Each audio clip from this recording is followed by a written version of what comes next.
The sudden crack of a pistol shot echoed through the dusty streets of Redemption Creek, Arizona Territory, 1878, startling Tom Reed into dropping his near-empty whiskey bottle. It shattered on the weathered boardwalk, spilling what little remained of his liquid courage. Tom cursed under his breath, feeling the weight of his empty pockets and emptier future bearing down on him like the merciless desert sun. At 32, he was just another washed-up cowboy with nothing but calloused hands and fading dreams to show for his years riding the range. "Auction's starting, gentlemen," bellowed Sheriff Dawson from the front of the jailhouse. "Got ourselves a contract bride situation that needs resolving." Tom had heard about these arrangements women brought west with promises of marriage, only to be abandoned or rejected upon arrival. The territorial government, practical to a fault, would rather auction off their contracts than pay for return passage east. Most times, these auctions attracted the wealthiest ranchers and businessmen looking for wives, or the loneliest miners desperate for female companionship. Curiosity more than intention drew Tom toward the growing crowd. He had no business there. The last silver dollar in his pocket was meant for a room at the boarding house, or maybe another bottle to help him forget that the cattle drive that had brought him to town had paid less than expected, leaving him nearly destitute. The crowd parted slightly as Tom approached, revealing a wooden platform where Sheriff Dawson stood beside a woman. Tom's breath caught in his throat. She stood straight-backed despite the circumstances, her auburn hair pulled into a severe bun that couldn't contain a few rebellious strands that framed her face. Her dress was plain and travel-worn, but clean. But what struck Tom most were her eyes, deep amber that flashed with defiance and something else. Fear carefully masked with dignity. "This here's Violet Blackwood," the sheriff announced. "Age 24. Contract bride from Boston. Original intended has rejected the arrangement due to—" He glanced at a paper in his hand, clearly uncomfortable. "Physical imperfection." Tom noticed then what he'd missed at first glance. The woman leaned slightly on a wooden cane, one leg held stiffly, a slight but noticeable limp. "Starting bid is $20 to cover her passage west," the sheriff continued.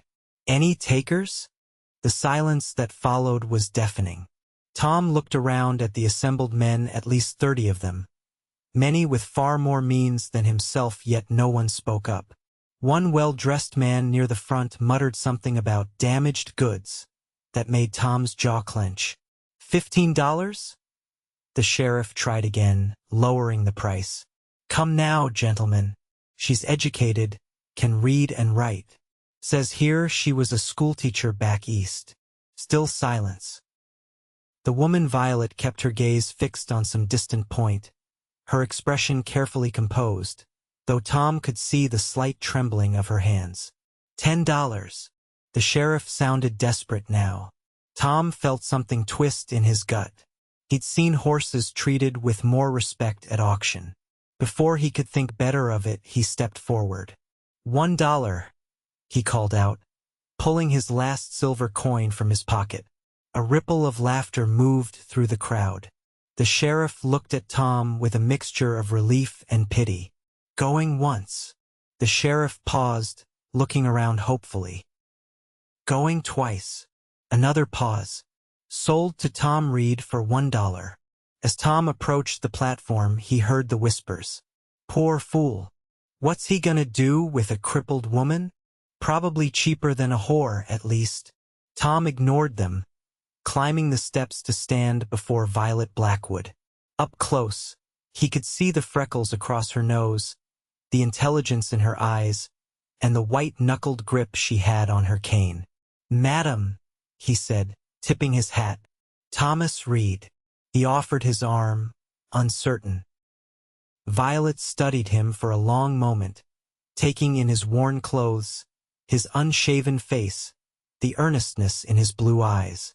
"Mr. Reed," she finally said, her voice cultured but with a hint of steel beneath. "I suppose I should thank you for your investment."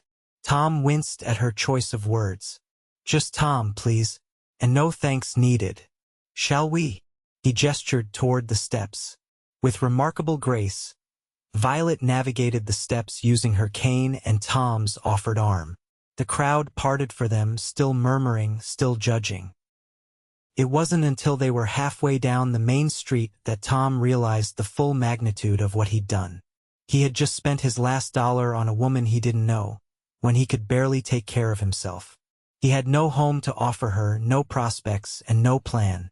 "Mr. Reed, Tom," Violet said, breaking into his thoughts. "While I appreciate your intervention back there, I'm curious about what happens next. I assume you have some sort of accommodation?" Tom cleared his throat. "Well, about that. I had planned to take a room at the boarding house. But you spent your last dollar on me," Violet finished flatly. She stopped walking, turning to face him fully. "Why would you do that? What do you expect in return?" The directness of her question caught Tom off guard. "I don't rightly know why I did it, madam. Just couldn't stand seeing you up there with no one bidding. As for expectations," he met her gaze squarely, "I expect nothing you're not willing to give. That's the truth of it." Violet's expression softened slightly. "I see." She looked down the street, then back at Tom.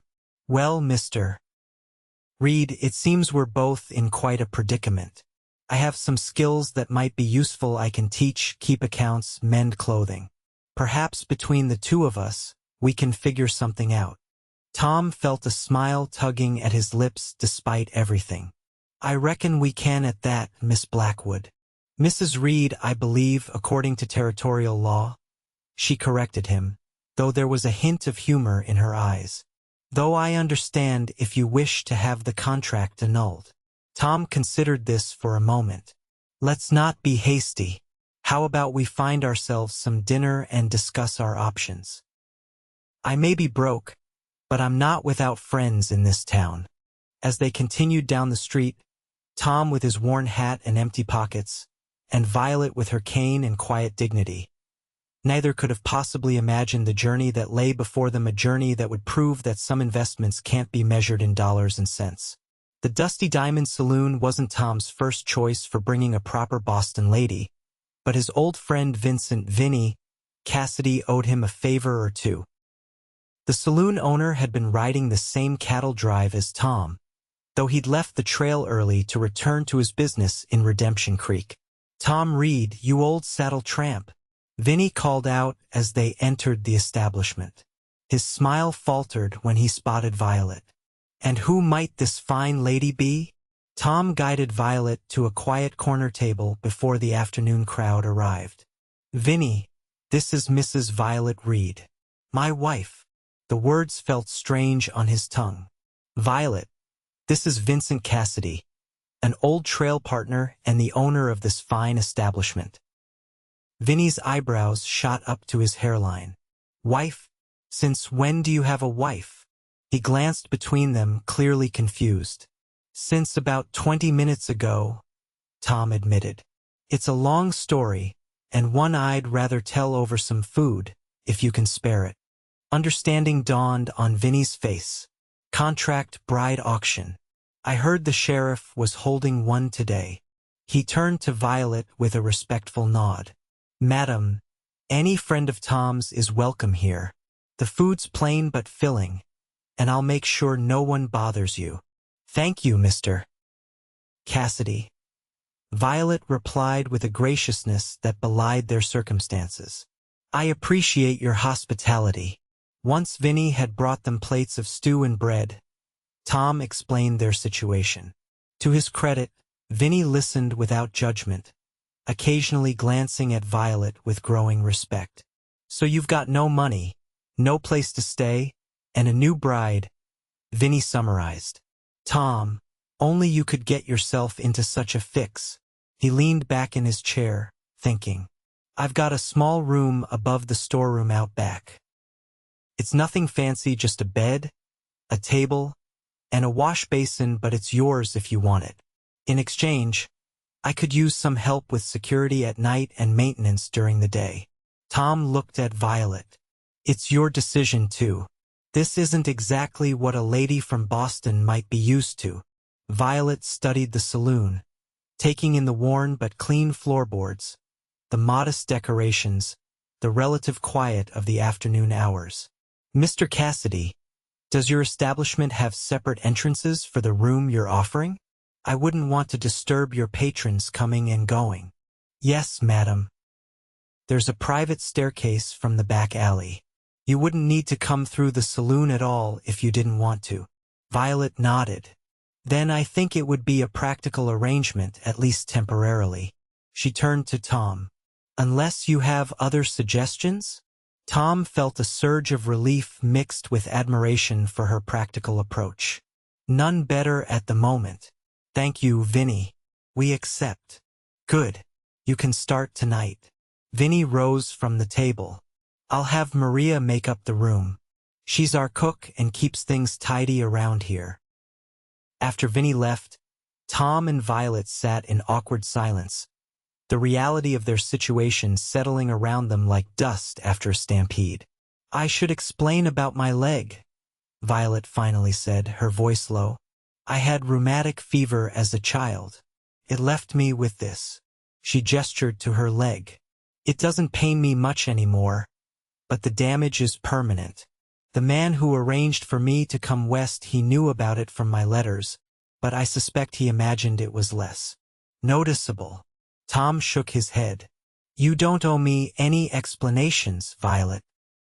Perhaps not, but I'd rather have honesty between us from the start. Her amber eyes met his. I'm not naive, Tom. I know what most men expect from a wife. If you want to dissolve this arrangement once we're more settled, I'll understand. Tom considered her words carefully. I won't lie to you, Violet. I didn't plan on taking a wife today, or anytime soon. My life's been too unsettled for that. But now that it's happened, I aim to honor it. Not because of some paper or law, but because you deserve to be treated with respect. A small smile curved Violet's lips. That's more than I expected when I stepped off that stagecoach 3 days ago. What brought you west in the first place? Tom asked, genuinely curious. Violet's fingers traced patterns on the wooden table. My parents died 2 years ago. The school where I taught was understanding about my condition, but when the headmistress retired, her replacement was less accommodating. I found myself without position or prospects. She shrugged slightly. The advertisement seemed promising. A widower with a ranch, looking for an educated wife to help raise his children. He sent money for my passage and... She trailed off. And when you arrived, he took one look and decided he'd made a mistake. Tom finished, feeling anger rise in his chest. Precisely. Sheriff Dawson was kind enough to let me stay at his house while he tried to contact the man. But after 2 days of no response, he decided the auction was the only solution. Her voice remained steady, but Tom could see the hurt beneath her composed exterior. Well, his loss is my gain, Tom said, trying to lighten the mood. Though I'm afraid I can't offer you a ranch or much of anything else at the moment. You offered me dignity when no one else would, Violet replied softly. That's worth more than you might think. Their eyes met across the table, and for the first time since that morning, Tom felt like perhaps his impulsive decision hadn't been such a mistake after all. The room above the storeroom was small but clean, with a narrow bed, a rickety table with 2 mismatched chairs, and a chest of drawers that had seen better days. A faded curtain separated a corner where a washstand and chamber pot provided minimal privacy. The single window overlooked the back alley, offering little view but reasonable ventilation. It's not much, Tom said, setting down Violet's small trunk, her only possession besides a carpetbag. It's shelter, Violet replied pragmatically. She moved to the window, opening it to let in the late afternoon breeze. And it's ours, at least for now. The word ours hung in the air between them. Tom cleared his throat. I'll be working nights, mostly. keeping an eye on the card games, making sure no one gets too rowdy. You can have the bed. I'll make up a pallet on the floor. Violet turned to face him. That's very gentlemanly of you, Tom, but unnecessary. The bed is large enough for both of us, and we are, technically, married. Tom felt heat rise to his face. I wouldn't presume. I'm not suggesting anything improper. Violet clarified quickly, a blush coloring her cheeks. Just that we can share the space without making things more difficult than they need to be. We're both adults. Tom nodded, relieved and somewhat disappointed in equal measure. Of course, whatever makes you comfortable. A knock at the door interrupted them. Tom opened it to find Maria, Vinny's cook, a plump, middle-aged Mexican woman with a kind face. Senor Vinny said to bring you these, she said, handing Tom a stack of linens and towels. And to tell you dinner is at 6 downstairs for workers. Before the customers come. Her eyes moved past Tom to Violet. You need anything, Senora, you asked Maria. Thank you, Violet said, stepping forward with a warm smile. I appreciate your kindness. After Maria left, they set about making the room more habitable. Tom hung his few belongings on wall pegs while Violet carefully unpacked her trunk. He couldn't help noticing how few personal items she had: some clothing, a hairbrush, a few books, and a small wooden box she placed carefully on the bedside table.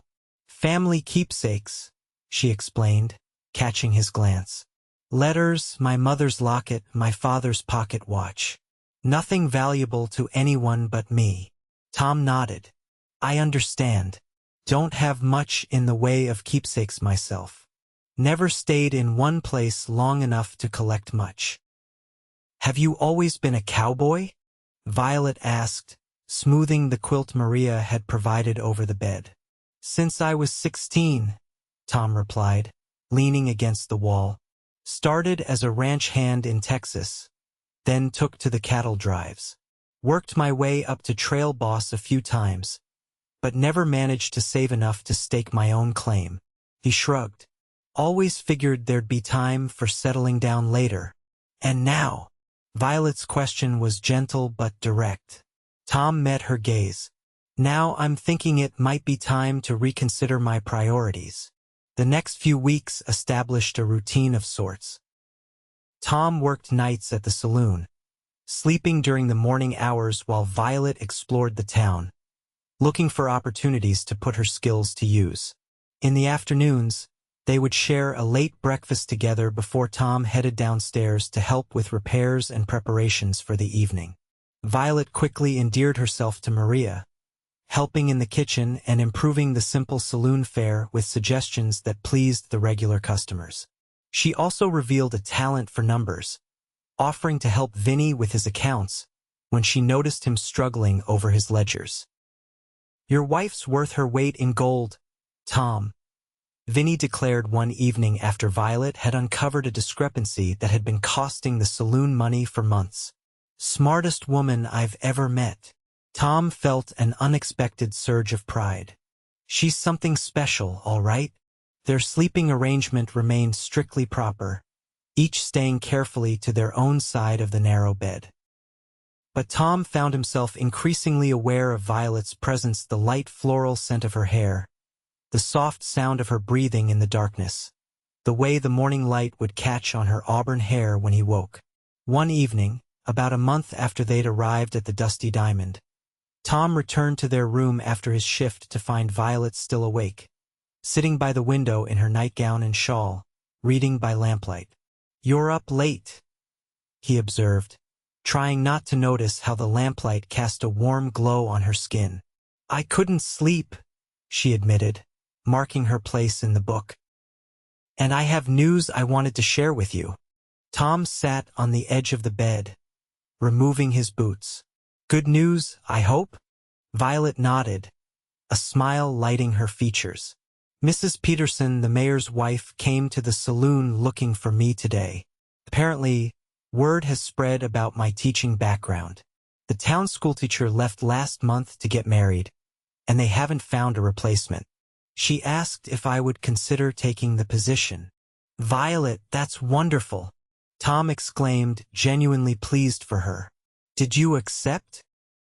I said I would need to discuss it with my husband, she replied, the word husband still sounding slightly foreign on her lips.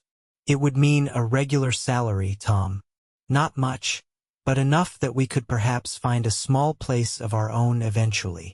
The thought of a home with Violet, a real home, not just a room above a storeroom, stirred something in Tom's chest. You should definitely accept. You'd make a fine teacher. Violet's smile faltered slightly. There is one condition. Mrs. Peterson made it clear that as the schoolteacher, I would need to maintain a certain reputation. Living above a saloon would not be considered appropriate. Ah, Tom understood immediately. Well, we'll find somewhere else. Maybe rent a small house. Vinny will understand. But your job is here, Violet pointed out, and we can hardly afford two separate accommodations. Tom ran a hand through his hair. I've been thinking about that, actually. Vinny mentioned that old man Barton is looking to sell his livery stable. He's getting too old to manage it, and his son doesn't want it. I know horses, and I've always been good with my hands. If I could somehow raise the money. How much would it cost? Violet asked, leaning forward with interest. More than we have, Tom admitted. But maybe with your teaching salary, and if I keep working here for a while, saving everything we can. I have a little money, Violet said hesitantly, in my trunk. It's not much, just what I managed to save from my teaching position back east. I was keeping it as a last resort in case. In case things didn't work out with me, Tom finished for her. He wasn't offended. It was only sensible. I wouldn't ask you to risk that, Violet. But what if I want to? She challenged, setting her book aside and moving to sit beside him on the bed. Tom, these past weeks, you've been kinder to me than anyone has in a very long time. You've never once made me feel like my leg makes me less valuable. If we're truly building a life together, then shouldn't we take risks together? Tom looked at her, really looked at her, the determination in her amber eyes, the slight flush on her cheeks, the way her hair fell in loose waves around her shoulders, and felt something shift inside him. This wasn't just about practicality anymore. Are we? He asked softly. Building a life together? Violet held his gaze steadily. I would like to try, if you would. Tom reached out slowly, giving her time to pull away, and tucked a strand of hair behind her ear. I would like that very much, Violet read. Her smile was radiant. Then it settled. Tomorrow, I'll accept the teaching position, and we'll speak to Mr. Barton about the livery stable. Tom leaned forward, hesitating just a breath away from her lips. May I kiss you, Violet? Properly, as a husband should kiss his wife. Her answer was to close the distance between them, her lips soft and tentative against his. It was a gentle kiss, exploratory and sweet, but it sealed a promise between them more binding than any contract or law. That night, they still slept on their respective sides of the bed, but their hands met in the middle, fingers intertwined as they drifted off to sleep, dreaming of possibilities that had seemed impossible just hours before.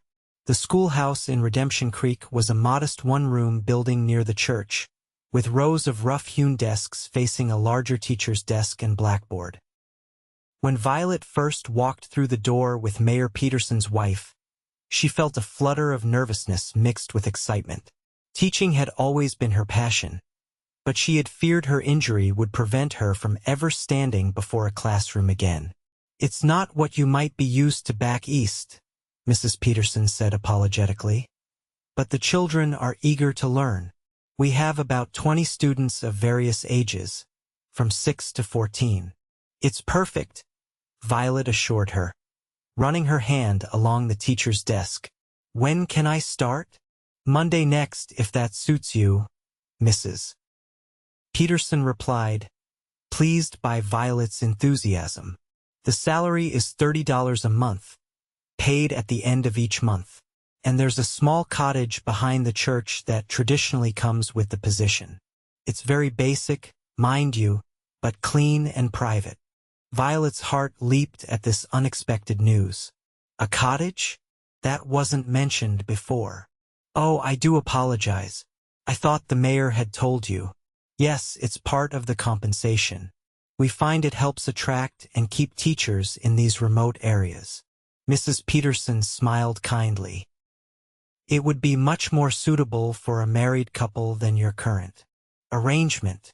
Trying to contain her excitement, Violet asked to see the cottage. It was indeed small, just 2 rooms plus a lean-to kitchen, but to Violet, it looked like paradise compared to their room above the saloon. A small garden plot in the back had gone to seed but could be revived with care. The furniture was sparse but serviceable. A bed, a table with 4 chairs, a dresser, and a rocking chair by the hearth. It's lovely, Violet breathed, already imagining making a real home here with Tom. Meanwhile, Tom was having his own discussion with Hector Barton at the livery stable. The old man was eager to retire and move to California to live with his daughter, but he cared deeply about the business he'd built over 20 years. It ain't just about the money, Reed, Barton explained, leading Tom through the stable where a dozen horses nickered in their stalls. Gotta know you'll treat these animals right. Got a reputation in these parts for fair dealing and good horse sense. I respect that, Mr. Barton, Tom replied, patting the neck of a chestnut mare who stretched her head over the stall door. I've been around horses all my life. Treated with kindness and firm handling, they'll give you their best every time. Barton nodded approvingly. That's the truth of it. Now, as for price, I'm asking $800 for the business, including the buildings, corrals, all equipment, and the existing stock of horses and feed. It's worth more, mind you, but I'm wanting to sell quick. Tom tried not to let his disappointment show. Even with Violet's savings, they wouldn't have nearly enough. That's more than fair, Mr. Barton, but I have to be honest. I don't have that kind of money right now. The old man studied Tom thoughtfully. Heard about you, Reed. How you spent your last dollar buying that contract bride nobody else wanted. How you've been working honest and hard at Cassidy's place. He scratched his beard. Also heard your wife's taking over as schoolteacher. Word travels fast, Tom remarked, surprised. Small town, Barton shrugged. Listen, I like what I see in you. Got good hands and you know horses. How about this $200 down, and the rest paid in installments over 2 years? You'd live in the rooms above the stable, run the business, and pay me monthly. If you miss 2 payments, the place reverts to me. Tom could hardly believe what he was hearing. Mr. Barton, that's more than generous. But what if you're in California? How would that work? Bank can handle it. My lawyer will draw up the papers. Barton spat a stream of tobacco juice into the dirt. Course, this offer's contingent on you working here for a week first, so I can see you know what you're about. No offense meant. None taken, Tom assured him, extending his hand. It's a deal, Mr. Barton, and I can start right now if you'd like. They shook hands, sealing an agreement that would change the course of Tom's life and Violet's in ways neither could have anticipated. That evening, Tom and Violet shared their news over a special dinner Maria had prepared for them in the saloon's back room. Vinny joined them for a toast, genuinely happy for the couple who had become like family to him over the past months. To new beginnings, Vinny declared, raising his glass. And to the finest couple in the Arizona territory. I still can't believe our luck, Violet said after Vinny had left them alone. A teaching position and a cottage for me. The livery stable for you, it's more than we dared hope for a month ago. Tom reached across the table to take her hand. It won't be easy. We'll both be working hard. And that livery stable needs a lot of attention to reach its potential. We're not afraid of hard work, Violet reminded him, squeezing his hand. And we'll be doing it together. Together, Tom agreed, the word filling him with a sense of purpose he'd never known in his drifting years. There's something else I've been meaning to talk to you about, Violet. She tilted her head questioningly. Oh, our marriage, it started as a legal convenience, a contract. But these past weeks. He paused, gathering his courage. These past weeks, I've come to care for you, deeply. I was wondering if you might consider. That is, if you might want to have a proper wedding. Not for the law's sake, but for ours. To make a real commitment to each other. Violet's eyes widened, then filled with tears that she quickly blinked away. Tom Reed, are you proposing to me? Tom smiled ruefully. I suppose I am, though we're already married on paper. I'm just asking if you might want to make it real in our hearts too. With a ceremony, maybe at the church, with people we've come to know here. Yes, Violet said without hesitation, her smile radiant. Yes, I would like that very much. The week that followed was a whirlwind of activity. Tom worked from dawn until dusk at the livery stable, learning the business from Barton and making improvements where he could. Violet prepared for her first day of teaching while also getting the cottage ready for habitation. Evenings they spent together, planning their future and growing closer with each passing day. By the time Sunday arrived, the day they had chosen for their small wedding ceremony, the entire town of Redemption Creek seemed to be involved. News of their unusual story had spread, touching hearts and changing perceptions. The couple who had begun as objects of pity and gossip had proven themselves valuable members of the community through their hard work and dignity. The church was fuller than usual that Sunday. After the regular service, Reverend Wallace invited Tom and Violet to the front. They had no fancy clothes, no rings to exchange, but the sincerity in their eyes as they repeated their vows moved many to tears. I, Thomas Reed, take you, Violet Blackwood Reed, to be my lawfully wedded wife, Tom said, his voice steady and sure. To have and to hold, from this day forward, for better or worse, for richer or poorer, in sickness and in health, to love and to cherish, until death do us part. Violet's voice trembled slightly as she repeated the same vows, but her eyes never left Tom's. I, Violet Blackwood Reed, take you, Thomas Reed, to be my lawfully wedded husband. When the Reverend pronounced them husband and wife again, but this time by choice rather than circumstance, Tom leaned down to kiss Violet with a tenderness that spoke volumes about how far they had come since that day at the auction block. The small reception afterward at the Dusty Diamond Saloon, closed to regular customers for the occasion, was a joyful affair. Maria had outdone herself with the food, and Vinnie provided drinks on the house. Mrs. Peterson brought a cake, and other townspeople contributed dishes and well wishes. Never thought I'd see the day this place hosted something so respectable, Vinnie joked as he watched the celebration unfold. Tom, his arm around Violet's waist, laughed. Life's full of surprises, my friend. Later that evening, Tom carried Violet across the threshold of their new home, the small cottage behind the church. They had decided to start fresh there, saving the rooms above the livery stable for storage and occasional use when work required Tom to stay overnight with a sick horse.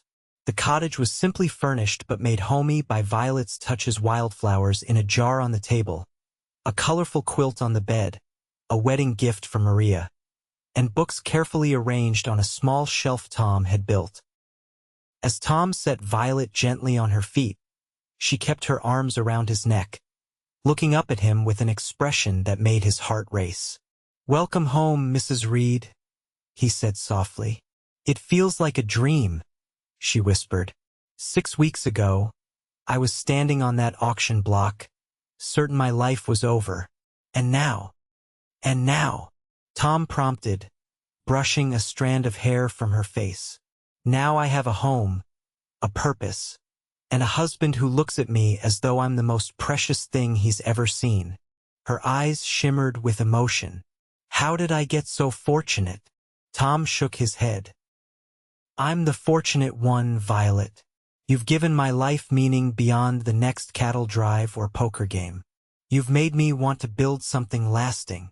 Their lips met in a kiss that deepened quickly, months of restrained desire finally finding expression. That night, they truly became husband and wife in every sense, their union all the more meaningful for the journey that had brought them together.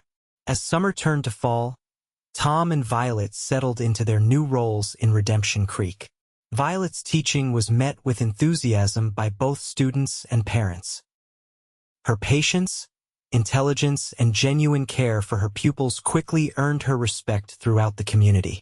Even her limp became less noticeable as children simply accepted it as part of their beloved teacher. Tom, meanwhile, transformed the livery stable into a thriving business. His fair prices and excellent care of horses brought customers from neighboring settlements. He hired 2 assistants, young brothers eager to learn the trade, and expanded the blacksmithing services to include more general repairs. Each evening, they would reunite at their cottage, sharing the day's events over dinner.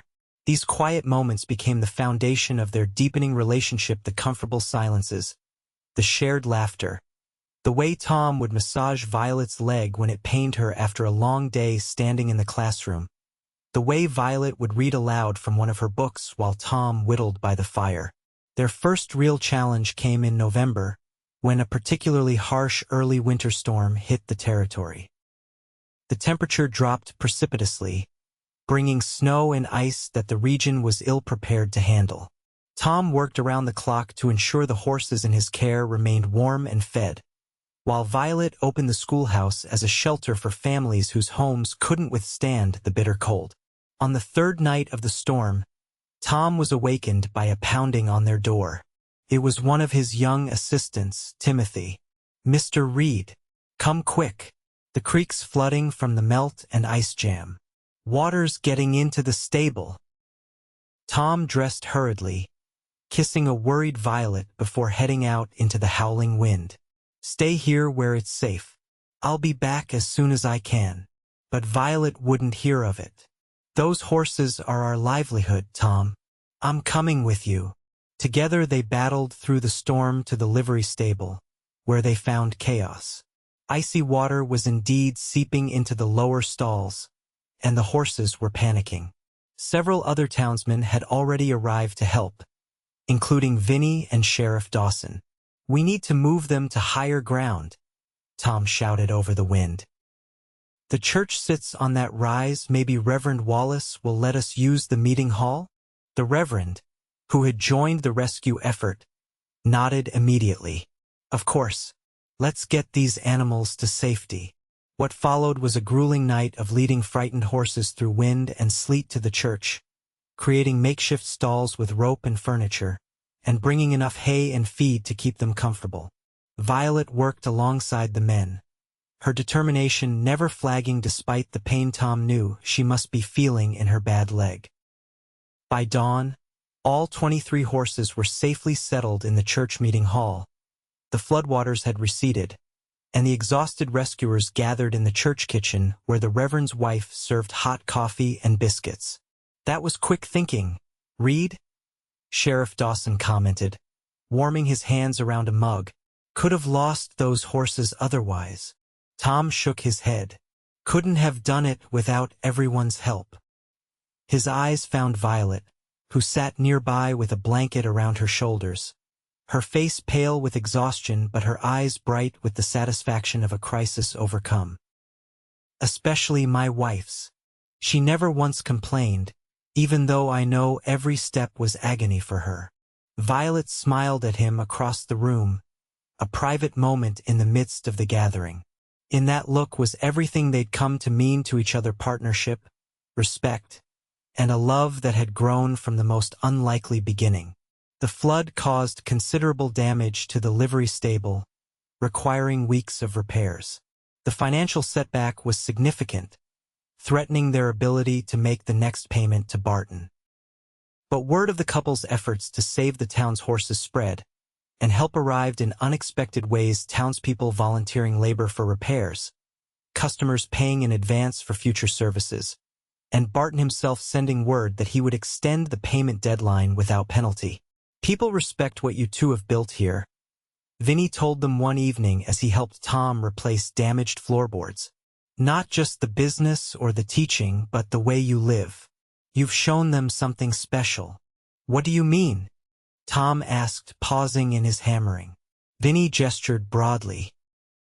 Look at what you started with, $1 and a woman nobody wanted. Now look at what you've created. A business, a home, respect in the community. You took what others saw as worthless and recognized its true value. That's a lesson folks around here needed to learn. Tom considered his friend's words later that night as he watched Violet sleeping beside him. Her face, relaxed in slumber, looked younger, the tiny lines of concentration smoothed away. He thought about how close he'd come to walking past that auction, to spending his last dollar on whiskey instead. The randomness of the moment that had changed everything awed him. He reached out gently, tracing the curve of her cheek with his fingertip. Violet stirred, her eyes fluttering open. Tom? Is everything all right? She murmured sleepily. Everything's perfect, he whispered. I was just thinking about how lucky I am. She smiled, still half asleep. We're both lucky. No, Tom said, gathering her in his arms. Luck had nothing to do with it. What we have, we built it together, with work and trust and faith in each other. Violet nestled against his chest. And love, she added softly. Don't forget that part. Never, Tom promised, kissing the top of her head. That's the most important part of all. Spring brought renewal to Redemption Creek and to Tom and Violet's lives. The livery stable was fully repaired and busier than ever as travelers began moving through the territory again.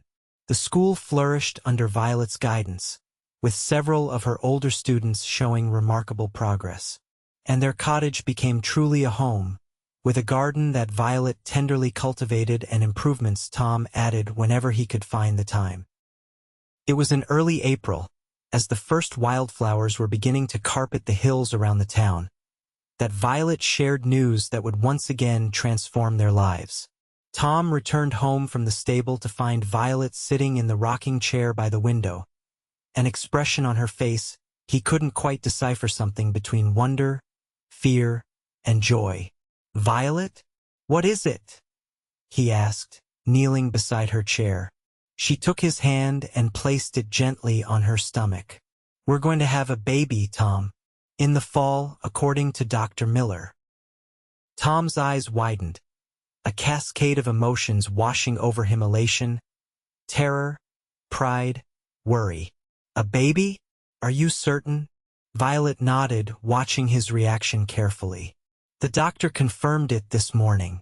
I've suspected for a few weeks now. A baby? Tom repeated, a slow smile spreading across his face.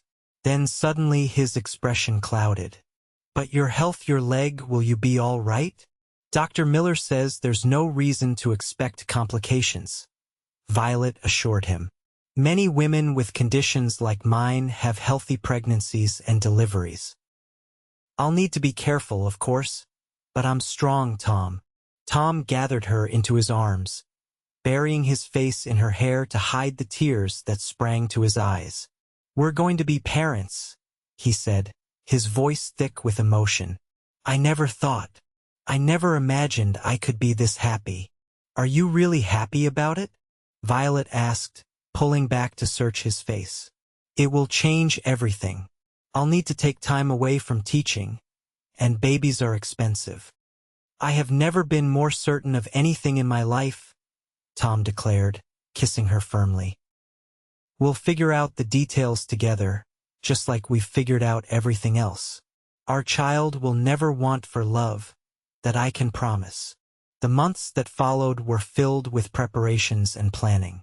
The school board agreed that Violet could teach until August and return after the new year if she wished, with a young woman from a neighboring town serving as substitute in her absence. Tom worked even longer hours at the livery stable, saving every penny for the baby's arrival while also making the final payments to Barton, who had agreed to visit from California for the official transfer of ownership. As Violet's pregnancy progressed, her leg troubled her more, but she never complained.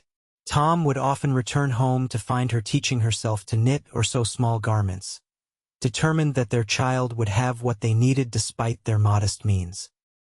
Word of the impending arrival spread through town, and soon gifts began appearing at their door: a hand-carved cradle from Reverend Wallace, tiny clothes from Mrs. Peterson, a colorful mobile made by Maria, and countless other tokens of affection from the community that had embraced them. "I never expected this," Violet confessed one evening as she sorted through the latest offerings. "When I first arrived here, I felt so alone, so unwanted. Now look at all this love surrounding us." Tom sat beside her on their small sofa, his hand resting on her growing belly. "You changed this town, Violet. You showed them what it means to face life with grace and dignity, no matter what it throws at you." She leaned her head against his shoulder.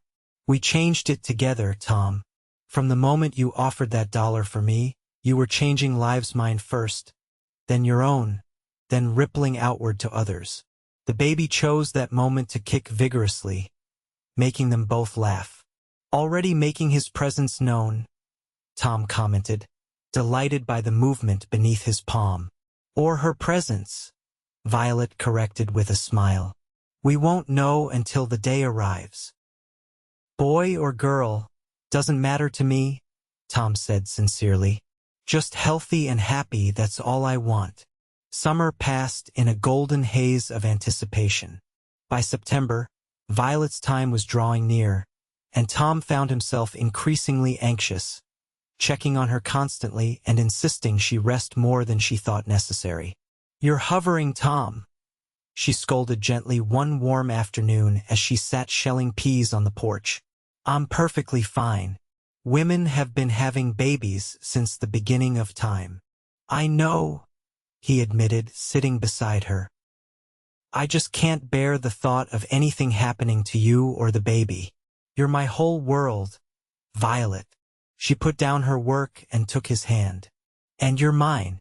But you need to trust that this will unfold as it should." "I'm not afraid, and you shouldn't be either." But when Violet's labor began 3 days later, Tom's resolution to remain calm evaporated. The first pains started in the early morning, and by noon, they were coming regularly enough that Tom sent for the midwife, Mrs. Blackwell, and Dr. Miller. The labor was long and difficult. As evening approached with no end in sight, Tom paced outside their bedroom, where Mrs. Blackwell had banished him after his anxious hovering became too disruptive. Dr. Miller emerged occasionally to assure him that everything was progressing normally, if slowly. "First babies often take their time, Mr. Reed," the doctor explained patiently. "Your wife is strong and doing well. Try to rest if you can." But rest was impossible. Tom continued his pacing, praying fervently, jumping at every sound from behind the closed door. When Violet's cries became more intense, he had to physically restrain himself from bursting into the room. It was just after midnight when a new sound pierced the air, the thin, angry wail of a newborn. Tom froze, his heart pounding, as the crying continued. Moments later, Dr. Miller opened the door, his tired face breaking into a smile. "Congratulations, Mr. Reed. You have a daughter, a beautiful, healthy little girl." Tom's legs nearly gave way beneath him. "And Violet? How is my wife?" "Exhausted but well. She did magnificently. You can go in now." Nothing could have prepared Tom for the sight that greeted him. Violet, pale and sweaty but radiant, lay propped against pillows, a tiny bundle cradled in her arms. She looked up as he entered, tears of joy streaming down her face. "Tom, come meet your daughter."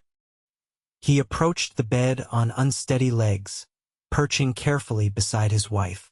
When she folded back the blanket to reveal the infant's face, Tom felt his world shift on its axis. Tiny features, still red and wrinkled from birth, a dusting of dark hair, and eyes that, when they briefly fluttered open, seemed to contain all the wisdom of the ages. "She's perfect," he whispered, reaching out a trembling finger to touch the baby's impossibly small hand.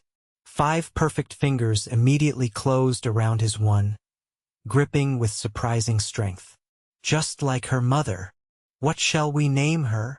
Violet asked softly. Tom thought for a moment. "How about Hope? Because that's what she represents to me, everything I never dared hope for in this life." "Hope Reed." Violet tried the name, smiling. "It's perfect. And for her middle name, I was thinking Grace." "Hope Grace Reed," Tom repeated, the name settling around them like a blessing. "Welcome to the world, little one. You are so loved already." As the new family shared their first moments together, Tom marveled at the journey that had brought them here. From a desperate impulse at an auction block to this moment of pure joy, it was a path he could never have imagined, yet one he would now never trade for all the gold in the territory. The years that followed brought both challenges and joys to the Reed family. Hope grew into a spirited, intelligent child with her mother's auburn hair and her father's blue eyes. She showed no sign of her mother's physical condition, running and climbing with boundless energy that kept her parents constantly alert. 2 years after Hope's birth, Violet gave birth to a son they named Thomas Samuel Reed Jr., called Tommy by everyone except his sister, who dubbed him Sammy in her first attempts to say his middle name, and the nickname stuck. The boy was quieter than his sister but equally bright, with a natural affinity for horses that delighted his father. The livery stable prospered under Tom's management, eventually expanding to include a small ranch outside town where he bred and trained horses that became known throughout the territory for their quality and temperament. Violet returned to teaching after Tommy's birth, eventually becoming the head of a proper school as Redemption Creek grew into a respectable town. Their cottage expanded along with their family, first an additional bedroom, then a proper kitchen, and finally a study where Violet could prepare her lessons and Tom could manage his accounts. The garden flourished under Violet's care, providing vegetables for their table and flowers that brightened their home. On the 10th anniversary of the day Tom had spent his last dollar to buy Violet's contract, they held a celebration at their ranch, inviting the entire town to share in their happiness. Many of the original participants in their story were their Vinnie Cassidy, now married himself to a widow from Tucson; Sheriff Dawson, gray-haired but still serving the community; Maria, who had become like a grandmother to Hope and Tommy; and even old Hector Barton, making a special trip from California to see what had become of the livery stable he'd once owned. As twilight settled over the gathering, Tom found a moment alone with Violet on the porch of their ranch house, watching their children playing with friends in the yard. "Happy anniversary, Mrs. Reed," he said, slipping his arm around her waist. Violet leaned against him, contentment in every line of her body. 10 years. Sometimes it feels like yesterday that I was standing on that auction block, certain my life was over. And sometimes it feels like we've always been together," Tom added, kissing her temple. "Like everything before was just preparation for finding you." "Do you ever regret it?" Violet asked suddenly. "Spending your last dollar on me that day? There must have been moments, especially in the beginning." Tom turned her to face him, his hands gently framing her face. "Not for one single second," he said firmly. "That dollar was the best investment anyone has ever made in the history of mankind. Look what it brought me, you, our children, this life we've built. I'd make the same choice 1,000 times over." Violet's eyes shimmered with tears in the fading light. "As would I. Though I must admit, when you first approached that platform, I had my doubts about the scruffy cowboy with the kind eyes." Tom laughed, pulling her close. "I was quite a sight, wasn't I? Unshaven, broke, Not much to recommend me. Except everything that mattered. Violet corrected, rising on tiptoe to kiss him. Your heart, your character, your capacity for seeing value where others saw none. Those things can't be measured in dollars and cents. From the yard came the sound of children's laughter as Hope led a game of tag, her lithe form darting between guests, Tommy toddling determinately after her. They're so beautiful, Tom murmured, watching their children. So perfect. They are, Violet agreed. And they'll grow up knowing their worth isn't measured by what others think of them, but by what they give to the world. Because that's what their father taught their mother, all those years ago. As darkness fell and lanterns were lit around the ranch, Tom Reed surveyed all he had built from that single silver dollar and felt a contentment that went bone deep. The woman in his arms, once unwanted and discarded, had proven to be the greatest treasure of his life, not because he had made her so, but because she had always been priceless. All he had done was recognize what others had been too blind to see. And in that recognition, they had both found something beyond price, a love that had transformed not only their own lives but the lives of everyone it touched, rippling outward like rings in a pond, changing their corner of the world one heart at a time.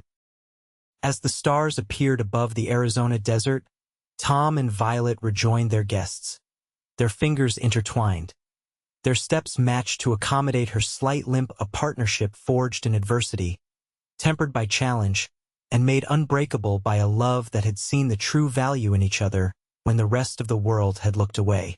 20 years after that fateful day at the auction block, Redemption Creek had grown into a proper town with a railway station, several shops, a bank, and even a small hotel.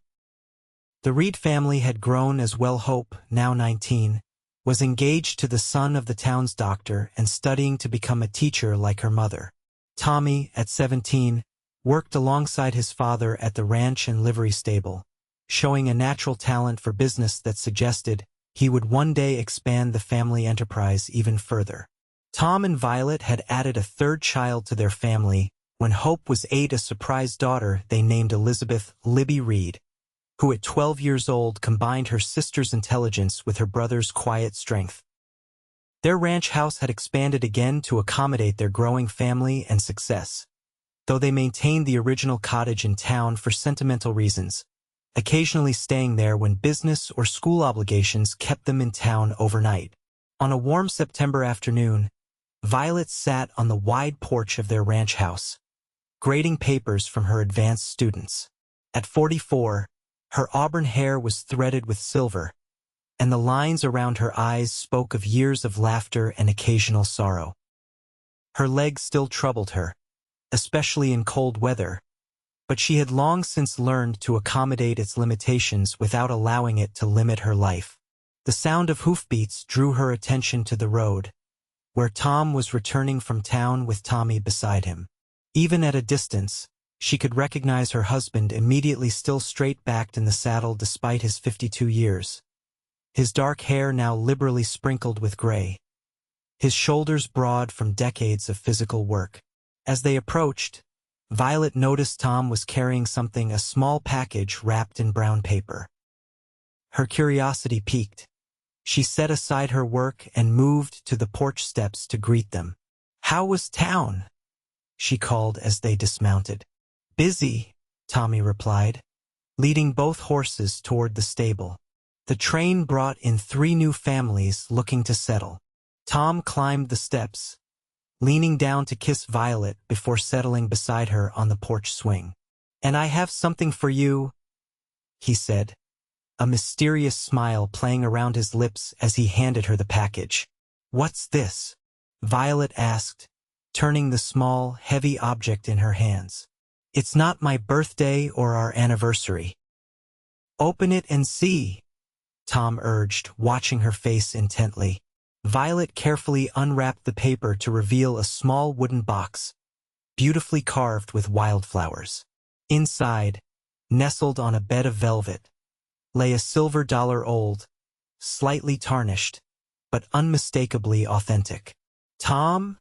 she questioned, looking up at him in confusion. "It's my dollar," he explained, his voice growing husky with emotion. "The one I paid for your contract all those years ago. Sheriff Dawson Former Sheriff Dawson found it when they were cleaning out the old records at the county office. Apparently, he kept it all this time along with the contract." Violet stared at the coin, memories flooding back. "I can't believe he saved it. He said he knew even then that something important had happened that day." Tom took the coin from the box, turning it over in his fingers.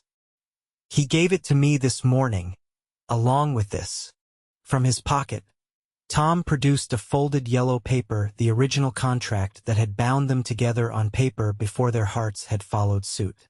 Violet took it with trembling fingers, unfolding it carefully. There were their names, written in the sheriff's neat hand. Thomas Reed and Violet Blackwood, followed by the terms of the agreement and the princely sum of $1. "I thought we might frame it," Tom suggested, "to remind us where we started." Violet traced the faded ink with her fingertip. "As if we could ever forget." She looked up at her husband, at the face she had loved for 2 decades now, the lines of experience only making him more handsome in her eyes. "Do you know what I thought that day, when you stepped forward with your dollar?" Tom shook his head. "You never told me." "I thought, this man is either the kindest soul I've ever met, or the biggest fool in the territory." She smiled at the memory. "I couldn't decide which." Tom laughed, the sound as warm and rich as it had been the first time she'd heard it. "And now? What's your verdict after 20 years? "Both," Violet declared with certainty. "The kindest soul and the biggest fool to think that $1 could buy something of true value." "Oh, but it did," Tom countered, taking her hand. "It bought me the chance to know you, to love you, to build this life with you. Everything else, the ranch, the business, our children, all of it came from that one chance." Violet leaned her head against his shoulder, the contract and coin still in her hands. "No, Tom, the dollar might have bought you the contract, but it was your heart that recognized the real value. You saw past my limp, past what others perceived as damaged, and you saw me just me. That vision, that faith in what could be rather than what was. That's what built all this." From the paddock came the sound of Tommy's voice as he called instructions to one of the young ranch hands. Inside the house, they could hear Libby practicing her piano lesson, the sweet melody drifting through the open windows.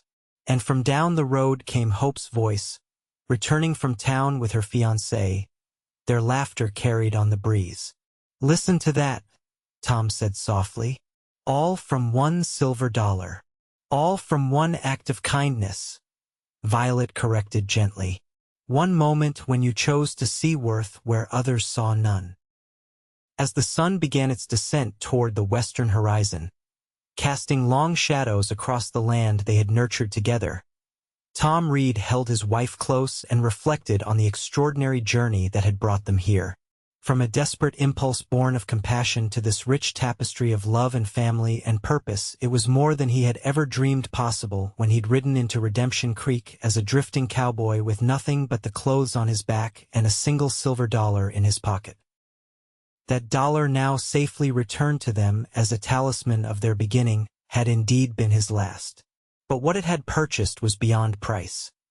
Not a woman that nobody wanted, but the chance to discover a treasure that had been waiting all along for someone with the wisdom to recognize its true value.